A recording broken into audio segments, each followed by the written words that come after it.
오늘도 말씀과 기도로 이 자리에 오신 분들을 환영합니다. 창세기 41장 37절로부터 57절 말씀. 세상을 섬기는 그리스도인. 지금부터 본문을 읽겠습니다. 바로와 그의 모든 신하가 이 일을 좋게 여긴지라.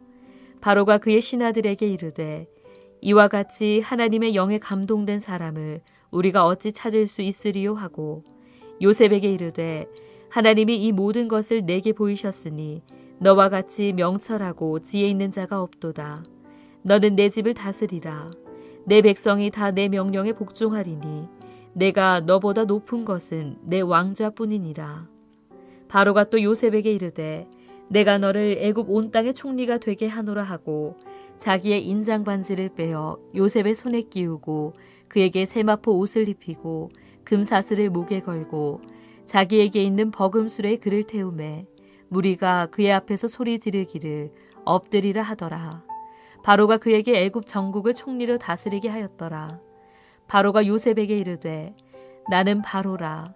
애굽 온 땅에서 내 허락이 없이는 수족을 놀릴 자가 없으리라 하고 그가 요셉의 이름을 사브나 바네아라 하고 또 온의 제사장 보디베라의 딸 아스낫을 그에게 주어 아내로 삼게 하니라.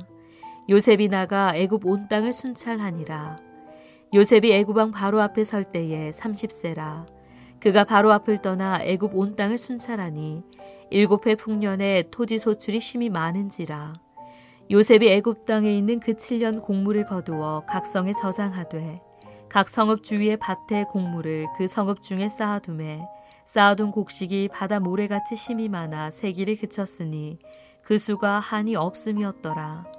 흉년이 들기 전에 요셉에게 두 아들이 나되 곧 온의 제사장 보디베라의 딸 아스낫이 그에게서 낳은지라. 요셉이 그의 장남의 이름을 므낫세라 하였으니 하나님이 내게 내 모든 고난과 내 아버지의 온 집이를 잊어버리게 하셨다 하며 차남의 이름을 에브라임이라 하였으니 하나님이 나를 내가 수고한 땅에서 번성하게 하셨다 함이었더라.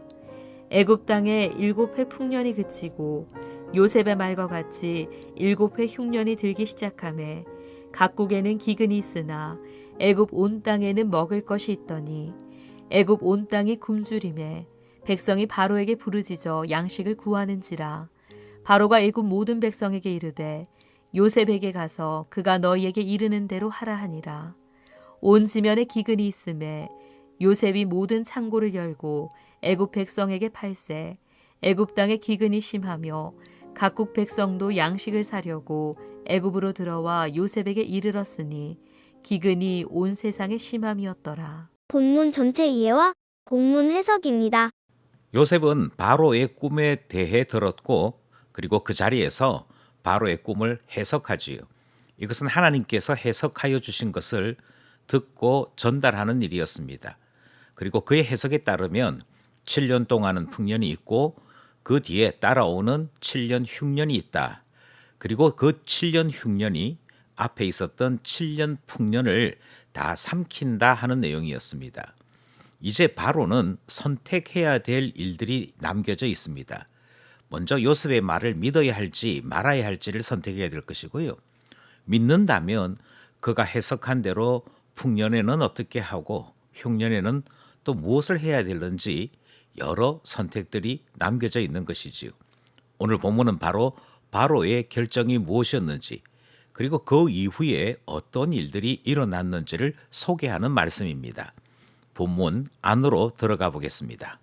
첫 번째 문단은 37절로부터 44절 말씀입니다. 요셉이 이집트 위에 서다. 바로와 모든 신하가 두 가지를 결정합니다. 먼저 바로의 꿈에 대한 요셉의 해석을 정확한 것으로 받아들입니다. 성경 본문을 따르자면 하나님의 영에 감동된 그런 표현들이 등장을 하죠.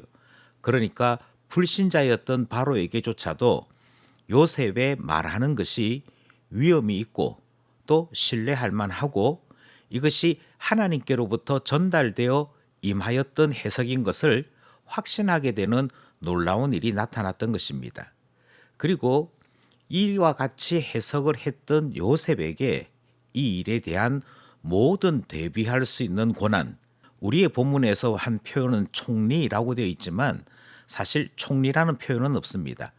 모든 이집트 위에 서 있는 자, 이것이 정확한 표현인데요. 이 표현을 그냥 간단하게 총리라고 하는 직분명으로 바꿨을 뿐입니다. 그러니까 이것은 원래 있는 직분이나 원래 있는 직책이 아니고 바로가 자기 자신보다도 실제적인 실무에서는 더 막강한 권력을 인정해주는 특별한 자리를 만들어 요셉을 인정해 주었던 것입니다.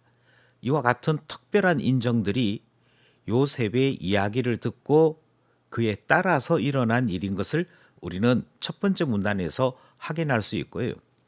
바로가 자기 자신의 이 결정이 잠시 일어난 감정적인 일이 아닌 것을 확실히 하기 위해 요셉에게 인장 반지, 세마포 옷, 금사슬, 버금수레 그리고 그에게 모든 것을 맡긴다.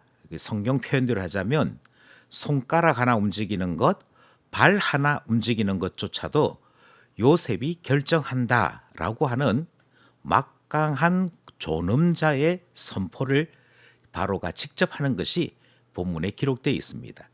결국 요셉이 이집트 위에 굳게 서는 그 내용이 기록된 것이지요. 여기까지 첫 번째 문단입니다. 둘째 문단은 45절로부터 52절입니다. 요셉이 가정을 이루고 흉년도 대비하다. 이 문단은 많은 유대인들에게 또 기독교인들에게 혼란을 주는 본문입니다. 왜냐하면 하나님께서 요셉에게 꿈을 해석할 수 있는 능력도 주셨고 이집트 위에 어떤 면에서는 바로보다도 더 막강한 실권을 가질 수 있도록 높여주었더니 요셉이 권력에 취해서 마치 변절자가 된 것은 아닌가 이렇게 생각하는 분들이 많기 때문이죠. 왜 그렇게 생각하느냐 하면 먼저 요셉이 이집트식으로 이름을 바꿉니다. 이름을 바꾼다는 것은 유대인들에게는 대단히 특별한 의미이기 때문에 마치 변절자와 같이 생각하게 되는 것이지요. 그것뿐만이 아니라 결혼한 집안이 온 제사장 집안이었다 이렇게 소개하고 있지요. 그런데 여기 말하는 온이라고 하는 것은 지방 이름인데요. 이곳의 제사장은 이집트 전 사회에서 가장 막강한 종교적 실세의 집안입니다. 이 집안의 딸과 결혼했다 하는 점을 생각해 볼 때 요셉도 배교자가 되었구나 이렇게 생각하는 것이지요. 사실 모세도 똑같은 과정을 밟거든요. 미디안 제사장의 딸과 결혼을 했습니다.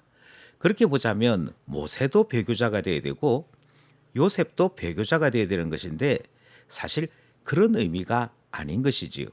지금 하나님께서는 요셉에게 온 이집트를 다스릴 수 있는 존엄자로 세우실 뿐만 아니라 그 자신을 이집트 사람과 같게 하여서 그 이집트 사람 전체를 구원하여 내는 일에 요셉을 적극적으로 사용하시는 내용이 등장하는 것입니다.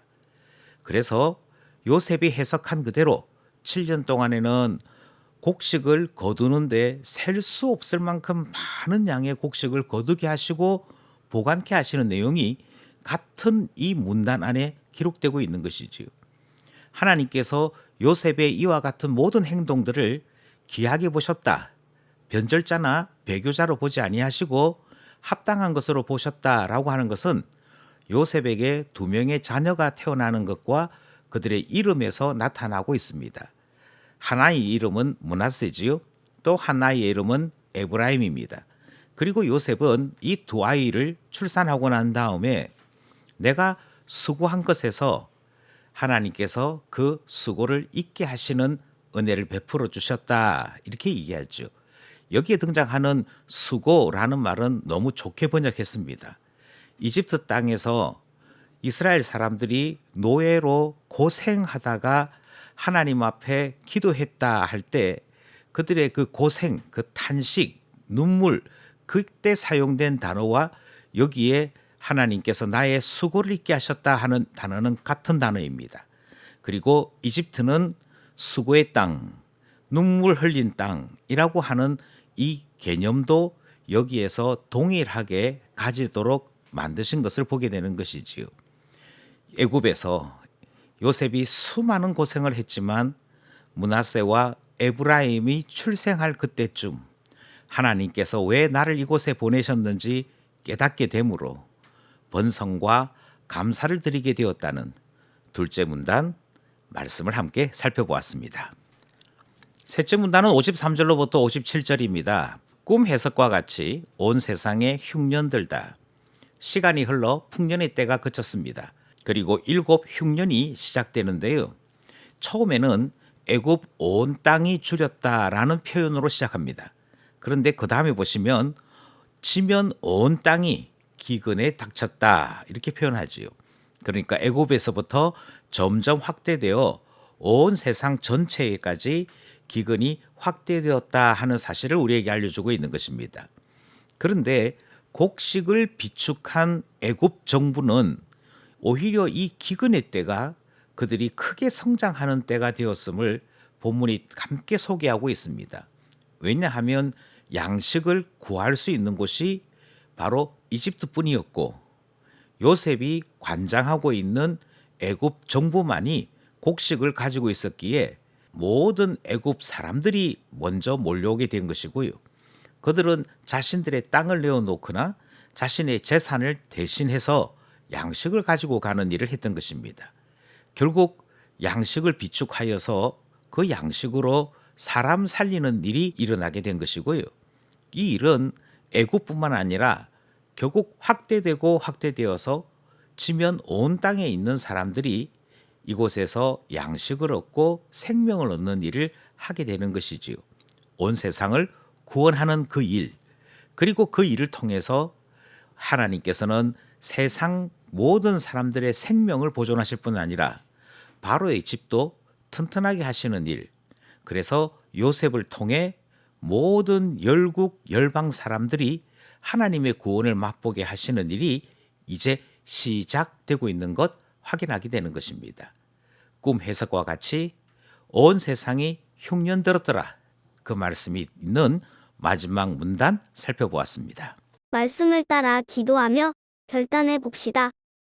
첫 번째 기도 제목은 오늘 본문 말씀에 등장하는 요셉의 모습을 보면서 기도하게 되는 것입니다. 성경은 사실 어렵지 않습니다. 요셉 이야기가 성경 본문 이야기이기 때문이지요. 어려운 것은 그 요셉의 이야기 속에서 하나님을 보는 것이 어렵습니다. 오늘 본문은 온 세상을 위하시는 하나님의 사랑을 보여줍니다. 요셉을 이집트로 보내시고 그 이집트에서 여러 일을 겪게 하시다가 결국 온 세상 위에 서 있는 요셉을 만드신 이유는 요셉을 통해 온 세상 살리시려는 하나님의 뜨거운 마음을 보게 되는 것이지요. 하나님이 세상을 이처럼 사랑하셨습니다. 그리고 그 사랑을 요셉이 드러내고 있는 것이지요. 이제는 예수 그리스도께서 그렇게 하셨듯이 우리를 통해 하나님 사랑을 나타낼 수 있어야겠기에 기도하기를 우리를 통해 하나님 나타나게 하소서 기도하게 되는 것입니다. 둘째 기도 제목은요. 하나님은 요셉을 종으로도 만드셨습니다. 심지어 제수로도 낮추어 주셨지요. 그러다가 주님의 때에 가장 존엄한 자리에 세우셨습니다. 이전에도 그런 사람이 없었고 이후에도 그런 사람이 없었습니다. 바로가 직접 자신의 인장 반지를 빼어서 내어주는 그런 존재는 없었습니다. 이처럼 하나님께서 요셉을 존엄하게 세우시는 모습을 보지요. 이렇게 되는 것은 요셉이 하나님을 경외하였기 때문이라 성경이 그렇게 말씀하고 있습니다. 그러므로 기도하기를 우리도 하나님을 경외하는 자가 되어서 하나님께서 우리를 하나님 자녀의 존엄으로 나타내 주시는 그 은혜 베풀어 달라 기도하게 되는 것이지요. 마지막 기도 제목은 하나님께서 때로 흉년도 사용하십니다. 그리고 때로는 죽음도 사용하시지요. 하나님은 이처럼 좋은 일만 사용하시는 분이 아니십니다. 여러 일들, 여러 상황들을 하나님은 온 세상 다스리는데 사용하시지요. 그리고 그 모든 일들을 경험하고 난 다음에 요셉이 말한 것처럼 수고를 잊게 되는, 수고가 떠나게 되는 그런 날도 허락하시는 것을 우리가 보게 되는 것이지요. 그러므로 기도하기를, 우리에게 흉년이 없기를 위해 기도하거나 죽음이 닥치지 않기를 위해 기도하는 어리석은 마음 대신 주님의 뜻을 알고 주님께 속하여 수고가 떠나는 날이 속히 오기를 기도하게 되는 것이고요. 이 기도에 응답 베풀어 주시기를 소원하는 것이지요. 많은 사람들이 겪고 있는 어려움이 속히 해결되기를 함께 기도하게 되는 것입니다. 오늘도 말씀과 기도로 주님의 놀라운 경륜의 역사를 함께 소망하며 주 안에 살아가기를 간절히 소망합니다.